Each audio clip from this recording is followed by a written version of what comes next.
Hi, and welcome to episode 5 of series 2 of Kokoon. And in this episode, we're so lucky to have Gayle Snyders, who is the Chief Medical Officer at NeuraGPT. So welcome, Gayle. Thanks for being our guest on this episode. Thank you so much for having me, Karen. I'm really enjoying this opportunity to speak to your listeners about the opportunities that surround AI in medical and health industries. Great. So I like to begin this journey with a bit of like an origin story. So tell me, how did you begin your journey working in health and wellness and then now moving into AI? So give me your origin story. Yeah, I've always been interested in health. I knew as a child I was going to go into healthcare, and when I was getting ready to choose what I wanted to study, I really felt that general medicine is limited in its ability to have an interactive patient experience, and that it's largely focused on more of a disease care model than a healthcare model. So I chose to study physiotherapy, which was a wonderful orientation into my career. And early on, after I'd been working as a physio, I lived in Germany for a while, and I worked for this amazing women that really had this outstanding understanding of actually what makes us ill and what makes us well again, a really holistic view. And I trained in craniosacral therapy and visceral manipulation and acupuncture alongside before returning first to South Africa and then to New Zealand and focusing on high performance sport and complex and chronic pain. So a real muddle there. And then I had several clinics in both countries and really got an opportunity to develop my skills clinically and also to develop my skills as a leader and a clinical leader. And I spent a large amount of time running practices and mentoring and supporting other clinicians to develop their skills. And then I had a very unfortunate life journey chapter, and I became really ill. I was chronically ill for several years, and I really suffered with the healthcare system unable to support me. And it took hundreds of doctors and tests and analysis to really come to we know what's wrong, but we don't know how to make this better. And I eventually realized, well, it's on me. I'm going to have to work this out, figure this out. So we hacked, my husband and I, he's a software engineer, and we hacked data sets and went deep down physiology until we could find a way to solve my health concern, which I've successfully done, which has been amazing. But that whole journey of learning what it's like to be a patient and on the wrong side of the healthcare system, and the whole interaction you have with the healthcare system, and learning how not to take good care of yourself, almost learning how to have to hand over a sense of control over your health to healthcare professionals and hope and wait, what is so harmful. And I came out of that thinking, well, this has to change. We really have to change the way we enable people to take control of their own health. And so that got me into the startup world, where I was working on developing behavioral change programs. And then I was like, well, this is the only solution that can scale, that's going to make this problem go away is in digital health, and specifically in AI and large language models' ability to coach and support people through to better health outcomes. So that's where I ended up in AI, and I think it's a logical journey, and I think that's the kind of pathway that I see for the future. We're going to be utilizing AI in healthcare in a very big way. Absolutely. And I love that it's come from a place of wanting to help others, not to go through the same experience that you had. It's not about cashing in, AI. It's about actually truly making a positive difference. And tell me, if you can, tell me more about NeuraGPT. So I know there's a lot of development and research going on. So some things are classified, but broadly, describe, if you can, what NeuraGPT is all about. Yeah, so in a way, it's got that same mindset, is that we know that it's critical for AI to get adopted in the healthcare setting to solve the problems. And what we want to do is enable medical practices, healthcare organizations, hospitals, specialist centers to go, hey, what would you like to improve in your workplace with AI, and how do we go about making that happen? So we use a startup methodology and an ideation process to really analyze what problems are there to solve. Are they worth solving? Is there a good business case to solve them? And how could we go about doing it? And we start developing prototypes alongside the organization, so that it's kind of it's co-developed, but the hard parts are taken away from the organization and the fun creative part is included, so that you can go, this is what I want to do, so that we can really get engagement from healthcare organizations into AI. If you look at digital literacy and all of the different sectors, business sectors, which are the most literate, banking is really digitally literate. There's three that are sitting at the bottom. Right at the bottom is agriculture. Above that sits healthcare, and above that sits construction. So those three sectors are very poorly digitized. And healthcare is a third of Australia's GDP.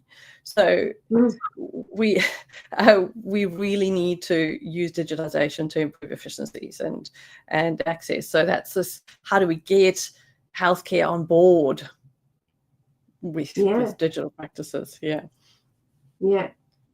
That's, and I think that when you were telling me about those other industries as well, it's almost like, well, this has worked so far, like, why change it? But then it's once you see what it can do, you're like, that's when, as an AI consultant and trainer, one of my favorite things is when you show someone what the technology can do and their eyes just like light up, and because they don't know what they don't know yet. And while the transition may be, take a little bit of work, like the benefits are just amazing. Yeah, I agree. And I think the transition is actually going to be easier than we think, because it's so much more normal and interactive. I use AI all the time. I just talk to it and it gives me an answer, and then I can respond and tweak as if it were another human. It's so much more natural. You don't have this like thing or keyboard in the middle of you and the answers you want. So I think it's actually going to be a lot easier than other technology adoption.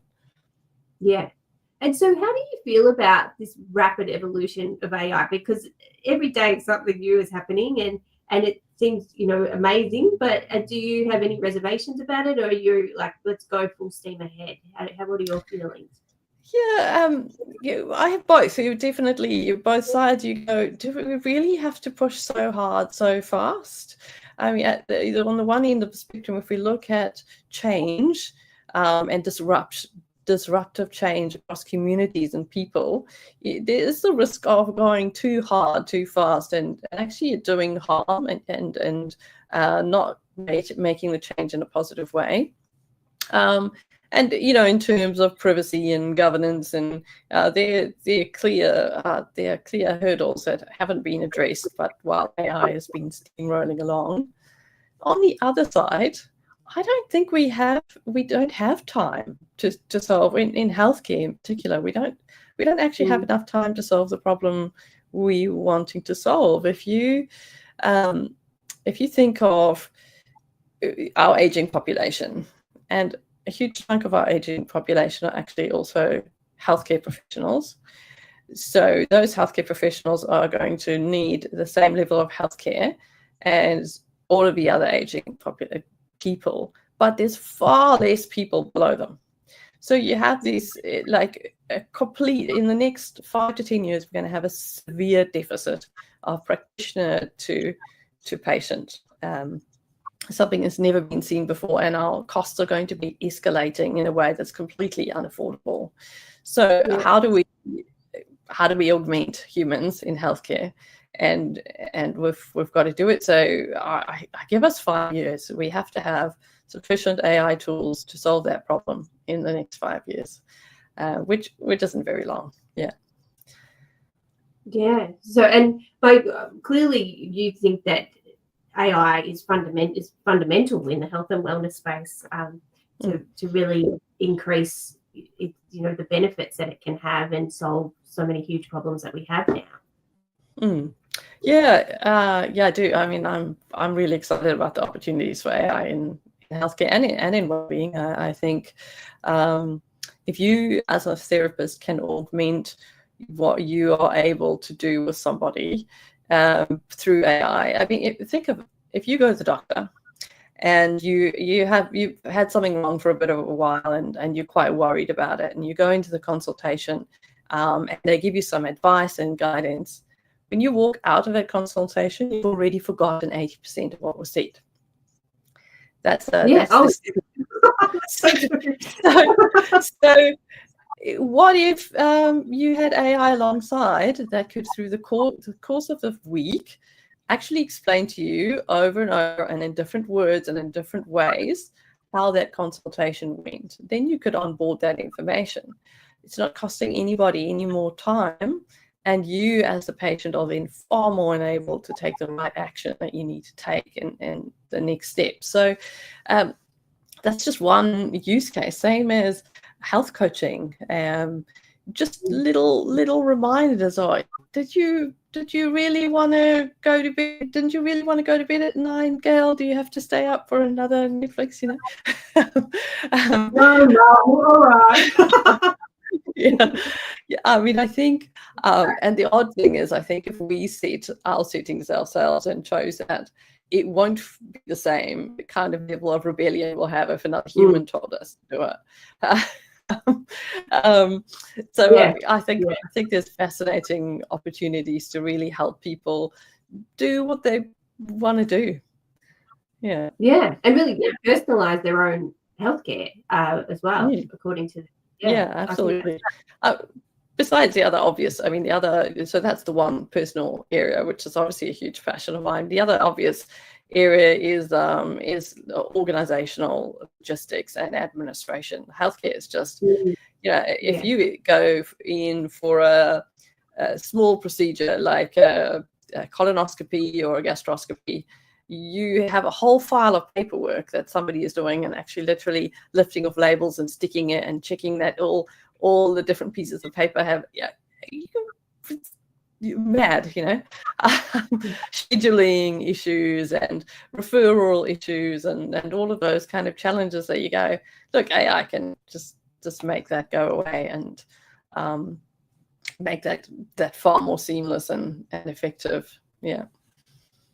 And speaking of that, so apart from the AI technology that you're creating and developing, how do you use AI in your business? So what sort of things do you use it for? Mostly I do a lot of research. I spend a lot of time reading a lot of papers, go to a lot of conferences and collect information in a very broad range of policy and science and behavioral change and population health and I have to write something on it. You as a lecturer, you'll have the same thing. You have to present, make a presentation or something, and you can't remember. It's like, what?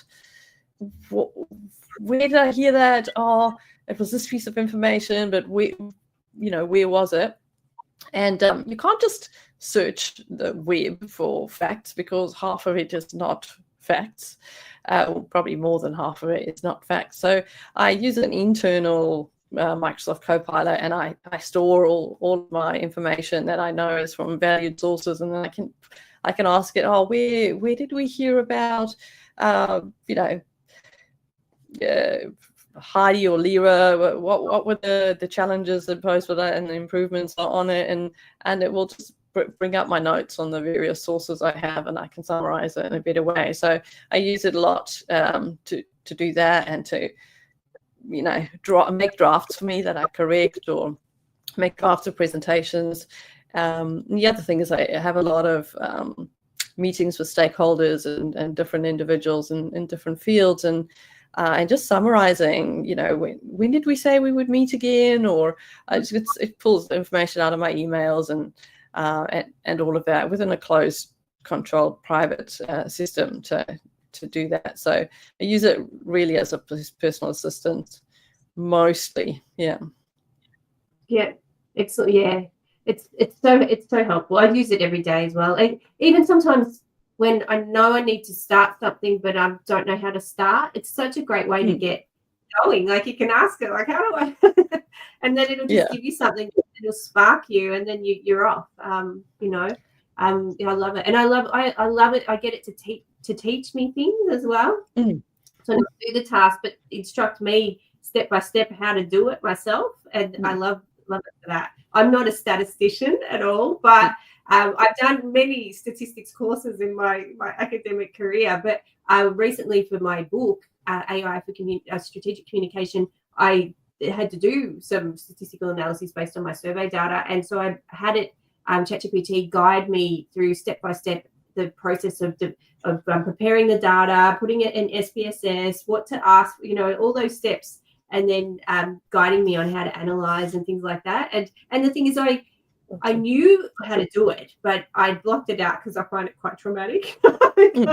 I'm a qualitative researcher. I'm more about the words and the themes. I'm not a numbers lady, but I had to be, and it helped me to become that once again. I'm definitely not an expert in that, but it guided me through how to do sort of the basic things that I needed to do for this book and to do the analysis. So it was good. It felt, I felt empowered, and that I didn't have to rely on other people, because it taught me the right way, which is good. So I did get someone to check just in case. But that is awesome. I mean, I love numbers, but stats is a different box. Statistics is one of those things I've definitely paid other people to do for me. So it's good to hear. It's definitely good to hear that there is that guidance and help and I mean, I think it's awesome. Also, just to get an answer on a question, and you can easily quiz it. You go, oh, where did you read that? Or, where's that information? Give it a reference. And just simple items. It is exciting. It's fun. LLMs has made it accessible to those of us who aren't really in the coding mind space. Or an engineering mind frame. It's most digital tools are being created by engineers, and engineers don't think in the same way as the rest of the population. It's like as 10% of the population, your brain is actually just wired in another way. That's why they're so systematic and so process orientated. It's just a special skill, but that means that when the tools are created, it's really natural for us. And LLMs is the first time we've got digital tools that are, oh wow, I can do this. No, it's really opened it up. And one of the key findings from my book was particularly around creativity. It's really democratized creativity and made it so much more accessible. So I think everyone is creative to some degree, but often it's you have an idea. I'm like this with home improvement stuff. Like, I have the idea in my mind of what I want, but I can't actually get it out of my fingertips. So I don't do what I do DIY projects anymore. If you can get AI to do something like that, great, in the future. But but I think it's like that with creativity and writing. I think people have a really solid idea of what they want, but they just can't get it out. And I think AI has really helped with that. Yeah, I agree, and I think that's a fundamental purpose of humans. That's why we're here, is to create. I think being facilitated to do things more easily, or so that the output actually looks cool, because that's the problem. You have to practice the skill for a long time, and if you want to practice a diverse number of creative items, you often are getting an output that you don't like. There's absolutely ways that I'm well aware of some of the things that are going on in the background around interior design changes that AI are going to be able to support with. So don't worry, it's coming. Good. Good. Yeah. And so I want to take the conversation in sort of a different direction now. And I want to know, so because you work in the wellness space, a theme that came out from our last series is that people are so focused on helping others that they often, I guess, neglect their own wellness. So you're running, a busy company and you've got a lot of other responsibilities as well. So how do you maintain your energy levels to do all of the things that you need to do? Yeah, and I think that's a critical question as somebody who's definitely lost health and had the whole struggle of regaining it.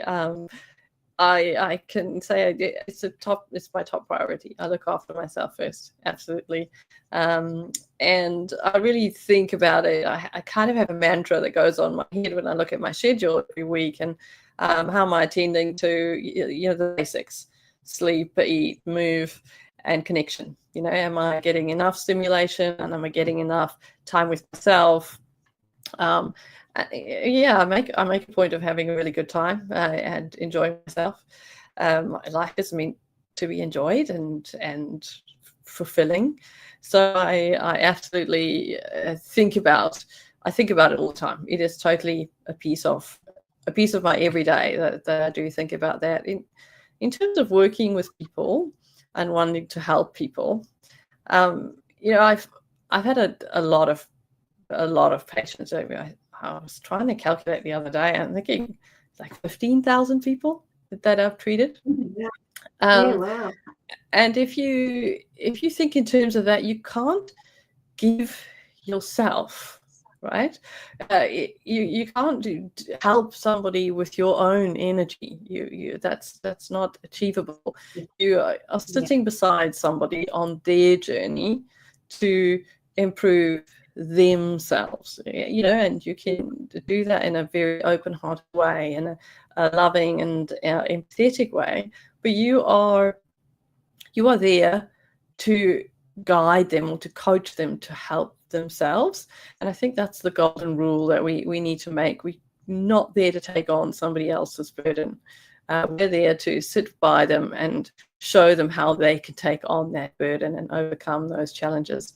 And I think that's the key lesson I've definitely made and seen. I've had a lot of clinical staff that I've mentored and coached, and it's absolutely, you can look at their data, you can observe the statistics and the outcomes and their metrics, and you can see when somebody's busy burning themselves out by giving too much or giving in the wrong way.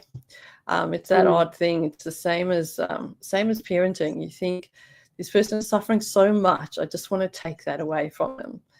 But it's their journey, and so you can't take it away, because that's the oddest thing about it, isn't it? If you have a certain lesson to make in your journey and you suddenly get away to take it away for a while, it's just going to come back again. It's your lesson. It's your life piece that you're going to have to deal with one way or the other. So being a clinician and being patient and sitting alongside somebody, go, look, I'm here watching you, being here with you, supporting you, but you're going to do this, Yeah.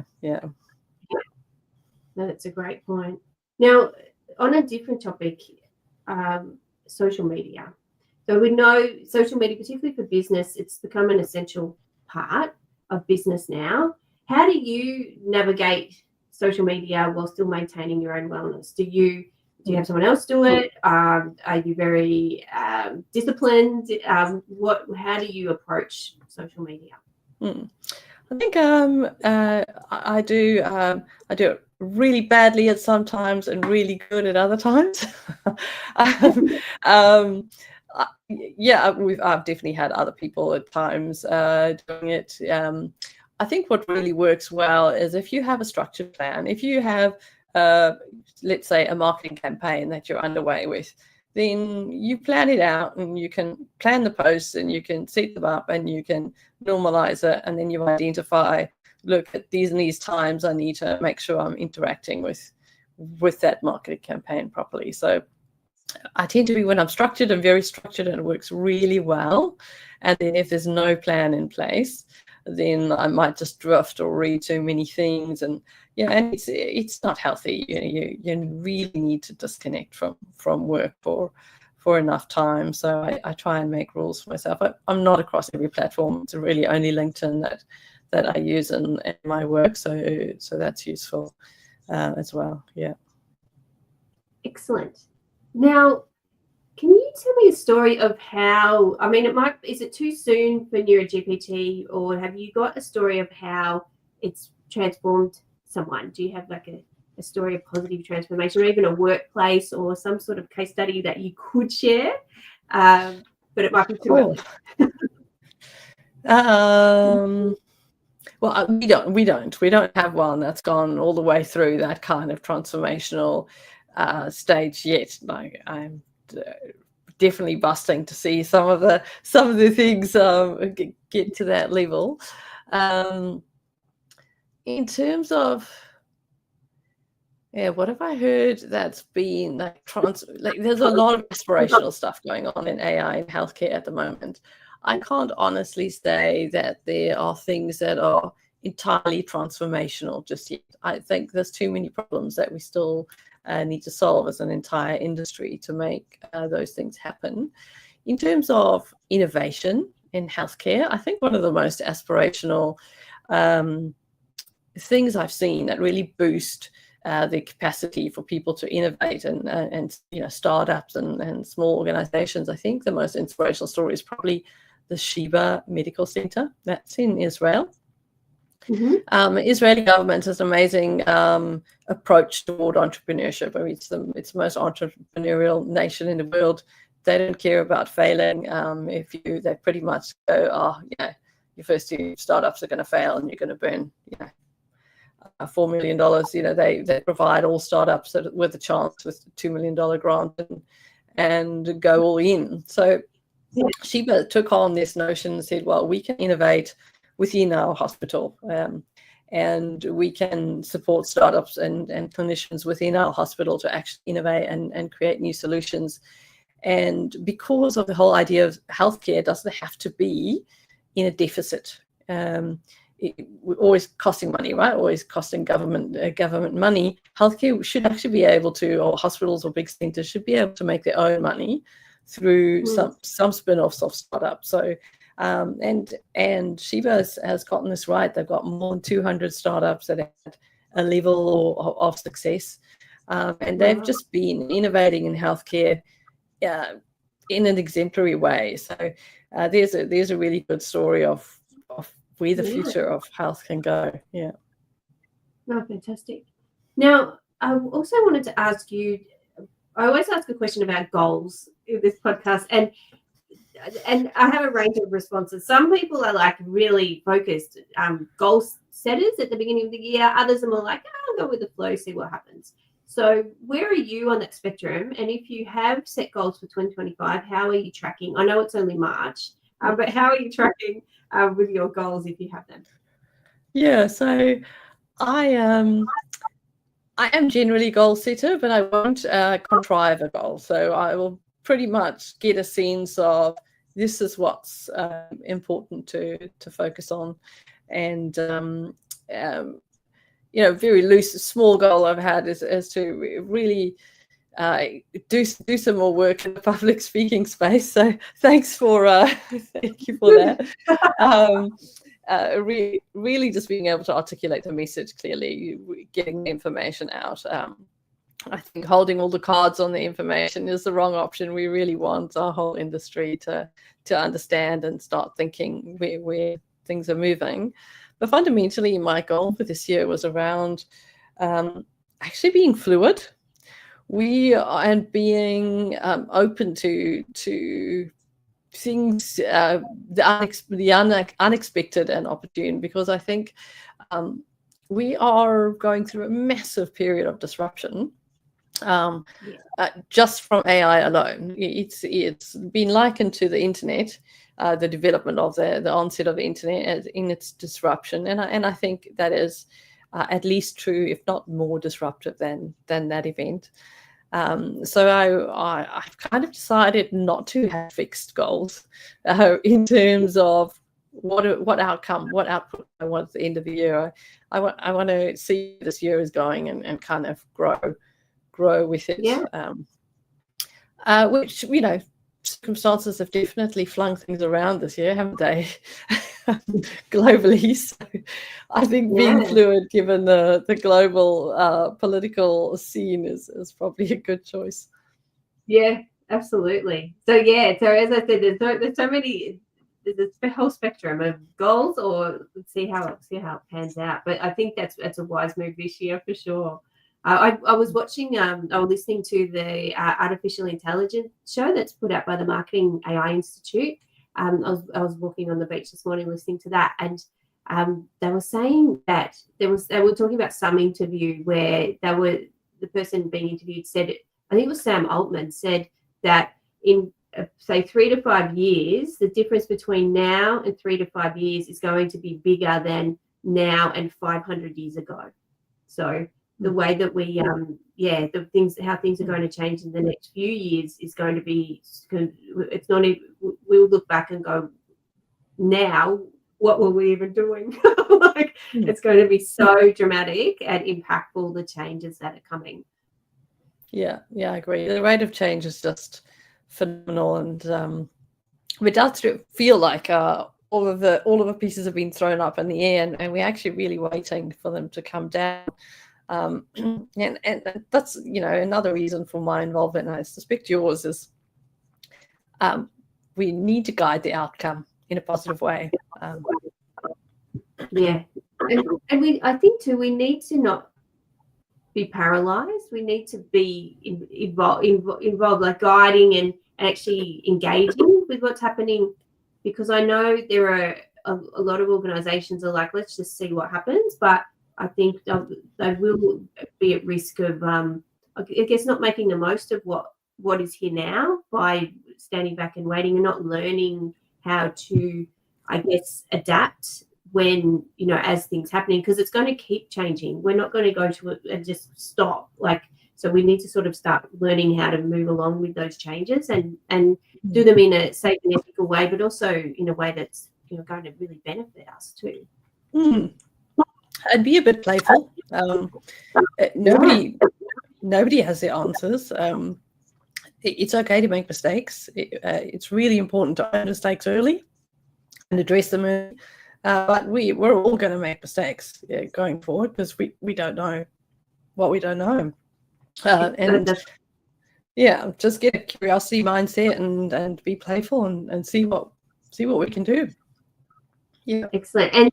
And that's great advice. Then on the topic of advice, I have a final question for you. What advice, if you could go back in time, we're talking about going back in time, but if you could go back in time to you, to be you at the beginning of your career, what advice would you give yourself if you could meet the person who was just starting their career? I would tell myself it's a much longer journey, and where you think you are now and where you think you are going is definitely the only place you won't be going. I think I would just be more relaxed about it all. Really just enjoy yourself and allow yourself to be more curious and explorative than rigid. Yeah, excellent advice. Well, I think that's going to wrap up our conversation. Do you have any final words to share with anyone about AI and wellness?